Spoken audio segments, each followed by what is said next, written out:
Hey guys, today we are going to be reviewing multiplying and dividing fractions and whole numbers, something we've already done in the past. You have journal notes over both different types, and you also have anchor charts in the classroom that you can use.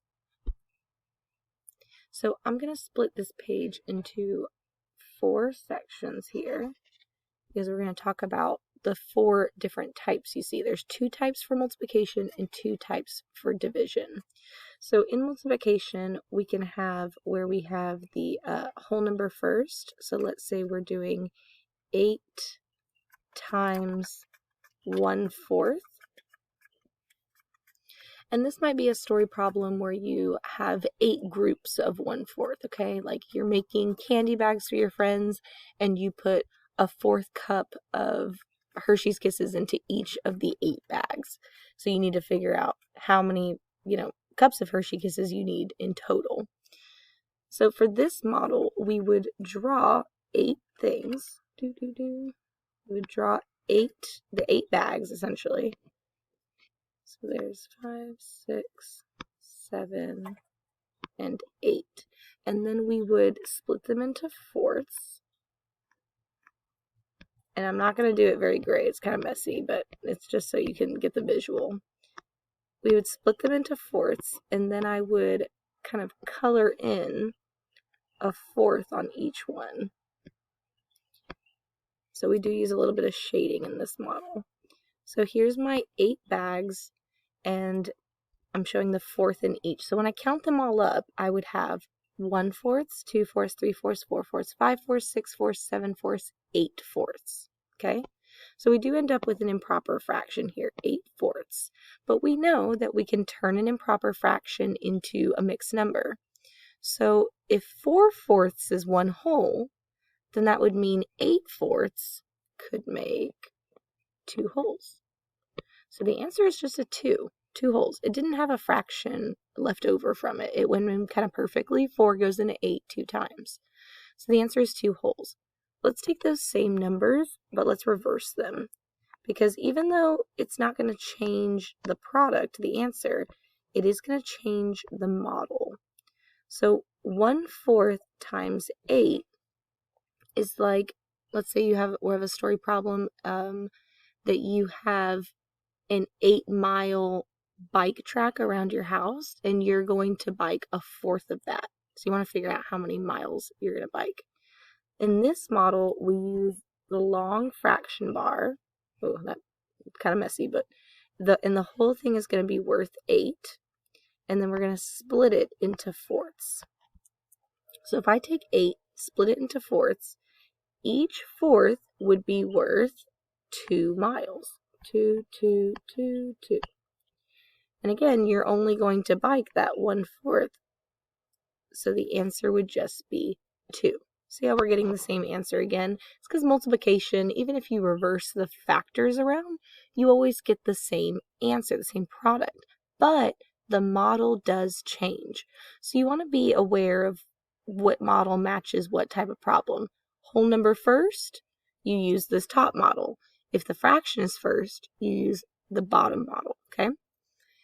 Let's switch over to division. So in division, we're going to do an example problem. Let's say that we have 5 split into halves. So this would be like if you had 5 cookies, or whatever, 5 objects, and you're cutting it in half. So for this model, I'm going to draw 5 things. Here's my 5 cookies, and then I'm going to cut them in half. So how many halves do I end up with? If I take 5 cookies and split them in half, I would end up with 10 pieces or 10 halves of each cookie. So this would be like, you have half. How many people could you give half a cookie to? You give 10 people half a cookie. All right, let's take those same numbers, 1/2 and 5, but let's flip it around this time. Now I'm going to do 1/2 divided by 5. So for this one, the story problem completely changes. Now you're not starting with 5 things, you're only starting with half of something. So this would be like half of a birthday cake. You have half a birthday cake, and you are going to split it by 5 people. So let's color in half our cake, and then you're going to split this half a cake by 5 people. So I'm going to use probably red. So I need to make sure I make 5 equal sections. And it's going to be kind of hard. Draw 4 lines. Okay. So if I take half a birthday cake and split it to where there's 5 pieces, then I end up with 10 pieces total of the cake, counting the side that doesn't have any cake on it anymore, but I need to count all the pieces. But each person is only going to get 1 of those pieces. So the answer to this problem would be, if I have half a birthday cake split by 5 people, each person would get 1 piece out of, now count up all the pieces on both sides, and it would be 10.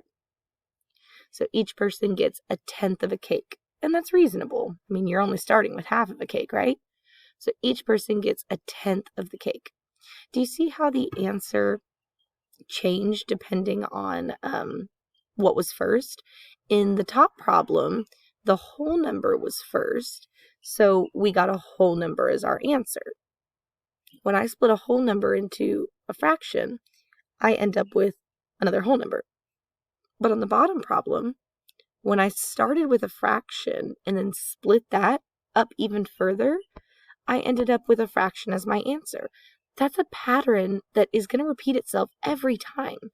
So if you can figure out what you're dividing into pieces, your dividend, whether it's the whole number or the fraction, then you'll know what your answer looks like.